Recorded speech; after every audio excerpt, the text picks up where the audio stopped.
আজ থেকে ১০০ বছর পর ক্যালেন্ডারের পাতায় তখন ২১২৫ সাল। আমাদের প্রায় প্রত্যেকের দেহ তখন মাটির নিচে, অস্তিত্ব তখন রুহের জগতে। ইতিমধ্যে ফেলে যাওয়া আমাদের সেই সুন্দর বাড়িটা হয়তো পরবর্তী প্রজন্ম ভোগ করছে। পছন্দের কাপড়গুলো ব্যাকডেটেড হয়ে গেছে, শখের গাড়িটা হয়তো অন্য কেউ চালাচ্ছে।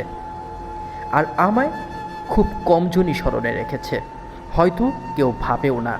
হাতে তাদের সময় নেই, যাদের জন্য এত সব করতে নিজের জীবনটাই শেষ করে দিয়েছিলাম। আচ্ছা, এই ব্যস্ততার জীবনে আপনি আপনার দাদার দাদাকে কতবার স্মরণ করেন? আপনার দাদির দাদির কথা কখনই কি আপনার মনে পড়ে? পৃথিবীর বুকে আজকের এই বেঁচে থাকা, এত হইচই, এত মায়াকান্না এভাবেই চলছে। গত হওয়া অসংখ্য প্রজন্মকে টপকে আমরা এই জীবন লাভ করেছি।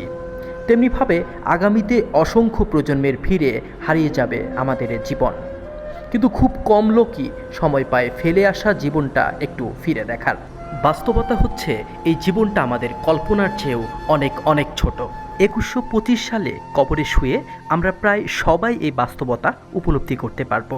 সত্যি দুনিয়াটা কতই না তুচ্ছ ছিল, এই ফিরে দেখা স্বপ্নগুলো কতই না নগণ্য ছিল।